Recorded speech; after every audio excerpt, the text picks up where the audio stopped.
ہر حال میں کرنے ہیں. اگر باقیوں کی بھی توفیق ہو جائے تو اور بھی اچھا ہے.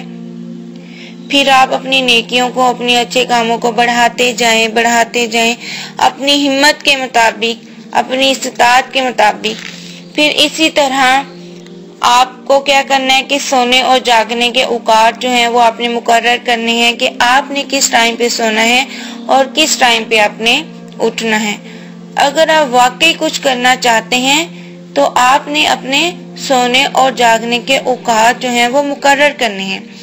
کیونکہ اگر آپ لیٹ سوئیں گے تو سحری کھائے بغیر روزہ رکھنا پڑے گا آپ کو. پھر آپ کہیں گے کہ ہماری آج آنکھ ہی نہیں کھلی، اب کیا کریں، روزہ رکھیں یا نہ رکھیں. آپ نے ایسے کرنا ہے کہ جیسے ہی تراویح پڑھ کر آپ فارغ ہوں، اس کے بعد آپ سو جائیں. ہوتا کیا ہے کہ ہم تراویح میں اتنی ایکسرسائز کر لیتے ہیں کہ جب ہم اس سے فارغ ہوتے ہیں تو ہم بالکل فریش ہوتے ہیں، تو ہمیں نیند ہی نہیں آتی. تو آپ نے کیا کرنا ہے، کوئی بک ریڈنگ کر لینی ہے یا قرآن پاک کی تلاوت کر لینی ہے تاکہ آپ کو جلدی نیند آ جائے. پھر اسی طرح روزانہ قرآن پاک پڑھنے کا وقت مقرر کرنا ہے. آپ نے کیا کرنا ہے کہ روزانہ قرآن پاک پڑھنے کا وقت مقرر کرنا ہے. ایک ٹارگٹ سیٹ کرنا ہے کہ کس وقت آپ نے قرآن پاک پڑھنا ہے اور کس وقت جو ہے وہ قرآن پاک آپ نے نہیں پڑھنا. اس وقت کیا ہوگا کہ آپ جب یہ سیٹ کر لیں گے تو آپ کو جو ہے وہ قرآن پاک پڑھنے کا زیادہ سے زیادہ اللہ تعالیٰ توفیق دے گا. اور آپ نے جب قرآن پاک کا یہ پڑھنے کا ٹائم بنانا ہے، جیسا کہ اگر آپ ٹی وی دیکھتے ہیں یا کمپیوٹر پر یا واٹس ایپ پر آپ گھنٹوں گزار دیتے ہیں، اس کو آپ نے کم کرنا ہے، اس کو آپ نے لمیٹڈ کرنا ہے اور اپنے آپ کو کہنا ہے کہ اس ٹائم پر میں نے قرآن پاک پڑھنا ہے. اور آپ نے طے کرنا ہے کہ آپ نے 1 سپارہ پڑھنا ہے یا 2 پڑھنے ہیں یا 3 پڑھنے ہیں. اس طرح آپ کو ایک عادت بن جائے گی قرآن پاک پڑھنے کی بھی. پھر اسی طرح آپ تراویح پڑھ رہے ہیں، اس کو ایک ہی جگہ مقرر کرنا ہے کہ آپ نے کہاں پر تراویح پڑھنی ہے.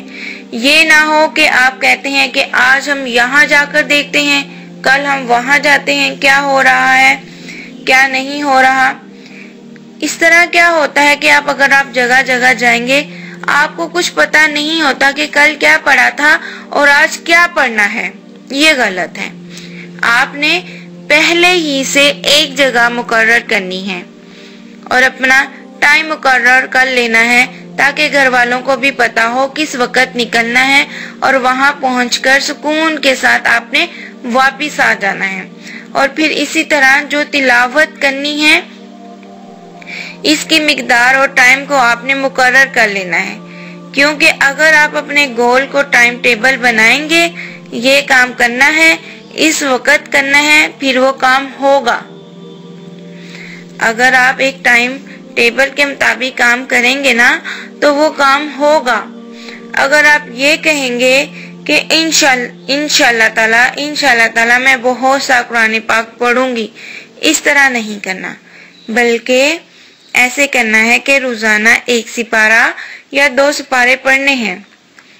مثلا آپ یہ کہہ سکتے ہیں 1 سپارے کی آپ ریڈنگ، 1 لیسننگ یعنی دورہ قرآن وغیرہ، اور ایک تراویح میں کم از کم اس طرح آپ کے 3 قرآن پاک جو ہیں وہ مکمل ہو جائیں گے. کیسے مکمل ہو جائیں گے؟ ایک آپ نے خود پڑھا، ایک آپ نے دورہ قرآن کیا اور تیسرا آپ نے تراویح میں ختم کیا. تو انشاءاللہ تعالی اس طرح آپ کو 3 قرآن پاک پڑھنے کا ثواب ملے گا. اور جو دعائیں آپ نے مانگنی ہیں ان کو بھی آپ پہلے سے لکھ لیں، یا جو کتابوں سے پڑھنی ہے وہ کتابیں لے کر آپ رکھ لیں. یہ نہ ہو آپ کے گھر میں زیادہ لوگ ہیں اور وہ کہے کہ مجھے یہ کتاب چاہیے، مجھے یہ چاہیے. ایسے نہیں کرنا. ہر ایک کے پاس علیحدہ کتاب ہونی چاہیے اور شام کو بیٹھ کر سب نے اپنی اپنی بک سے تلاوت کرنی ہے، اس کو پڑھنا ہے، دعائیں مانگنی ہے.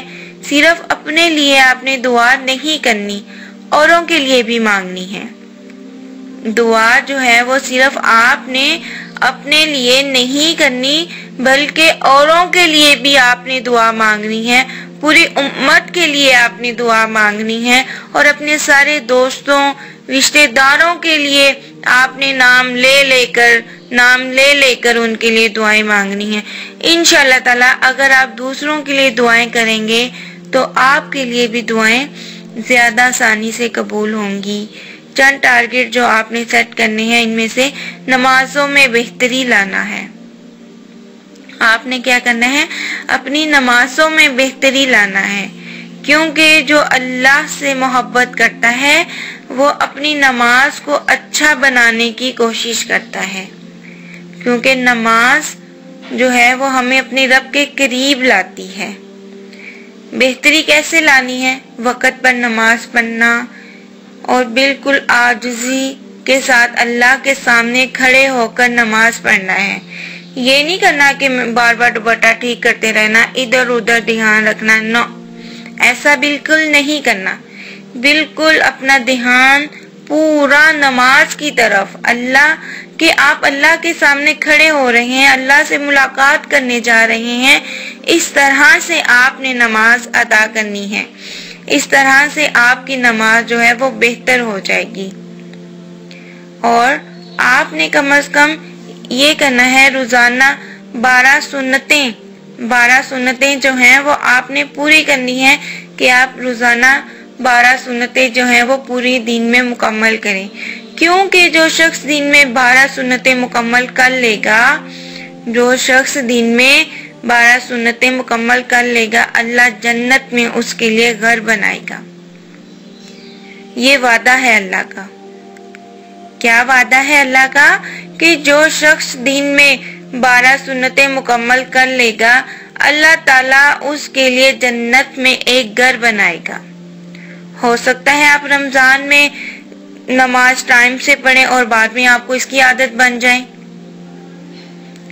رمضان میں آپ نے اس طرح سے نماز ادا کرنی ہے کہ بعد میں بھی آپ کو اس کی عادت رہے۔ اسی طرح آپ نے نماز اشتراک یا چاشت کی عادت بنانی ہے، کیونکہ جو شخص اس کی عادت بنا لیتا ہے، اللہ تعالیٰ فرماتے ہیں کہ سارے دن کے لیے میں تمہارے لیے کافی ہوں۔ اور پھر دیکھیں کہ یہ 360 جوڑوں کا صدقہ ہے۔ جتنی جوڑوں کی درد ہوتی ہے، اگر ہم اس نماز کی پابندی بنا لیں، میں گارنٹی دیتی ہوں کہ آپ کے جو جوڑوں کے درد ہیں وہ جو ہیں وہ ختم ہو جائیں گے، کیونکہ جب یہ نماز کا آپ معمول بنا لیں گے، روزانہ آپ کے جوڑوں کا جو ہے وہ صدقہ نکلتا رہے گا اور آپ اللہ کی رحمت سے صحت مند ہو جائیں گی۔ اور رات کو آپ تراویح کا اہتمام کریں، خصوصاً آخری عشرے کو اپنے ہاتھ سے نہ جانے دیں۔ جتنی ہو سکے آخری عشرے میں اپنی عبادت زیادہ سے زیادہ کریں۔ ایک تو ہو گیا نماز ٹھیک کرنا، دوسرا کیا ہے صدقے کی عادت ڈالنا، روزانہ کچھ نہ کچھ صدقہ کرنا۔ روزانہ کیا کرنا ہے؟ کچھ نہ کچھ صدقہ کرنا ہے، کیونکہ صدقہ جو ہے ہمیں گناہوں کے مٹانے کا ذریعہ ہے۔ صدقہ کیا ہے؟ کہ گناہوں کو مٹانے کا ذریعہ ہے، بہترین اعمال میں سے ہے۔ صدقہ جو ہے وہ کیا ہے؟ بہترین اعمال میں سے ہے۔ قبر کی آگ کو ٹھنڈا کرتا ہے صدقہ۔ تو جتنا ہو سکے آپ صدقہ کریں، اور ان کے لیے بھی صدقہ کریں جو فوت ہو چکے ہیں، تاکہ اگر ان کی قبر میں تھوڑی آگ ہے، اللہ تعالیٰ آپ کے صدقے کی وجہ سے اس کو ٹھنڈا کر دے۔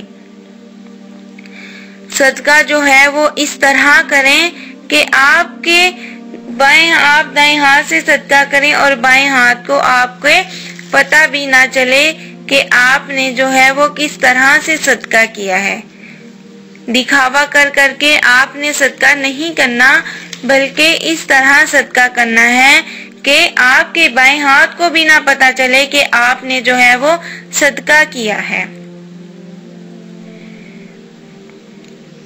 اللہ نے قرآن میں رمضان کے لیے چند احکامات جو ہیں وہ بتائے ہیں۔ ایک کیا ہے کہ روزہ جو ہے وہ آپ نے تو رکھنا ہی رکھنا ہے، اس میں کوئی آپشن ہی نہیں ہے، وہ تو آپ نے رکھنا ہی رکھنا ہے۔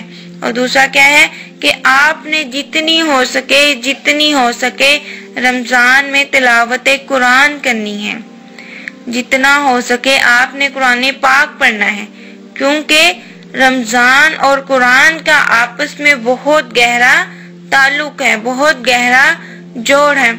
شہر رمضان الذی انزل فیہ القرآن، فرمایا رمضان وہ مہینہ ہے جس میں قرآن نازل کیا گیا، یہ وہ مہینہ ہے جس میں قرآن نازل کیا گیا ہے۔ تو اللہ نے رمضان کا انتخاب کیا ہے، کس لیے؟ قرآن کے نزول کے لیے۔ اللہ تعالیٰ نے کیا کیا ہے؟ رمضان کا انتخاب کیا ہے قرآن کے نزول کے لیے۔ اسی وجہ سے رسول اللہ صلی اللہ علیہ وآلہ وسلم نے اس مہینے میں تراویح کو مشروع قرار دیا ہے تاکہ اس میں قرآن پڑھا جا سکے۔ تراویح سب سے پہلے کس نے پڑھی ہے؟ محمد صلی اللہ علیہ وآلہ وسلم نے پڑھی ہے۔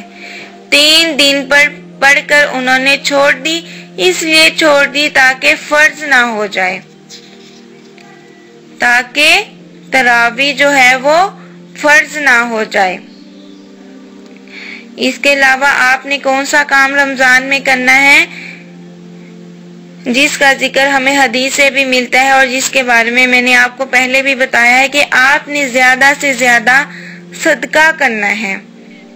آج کل لوگ کیا کرتے ہیں؟ منتیں مانگتے ہیں کہ یہ میرا کام ہو گیا تو میں یہ فلانا کام کروں گی یا کچھ پیسے دے دوں گی۔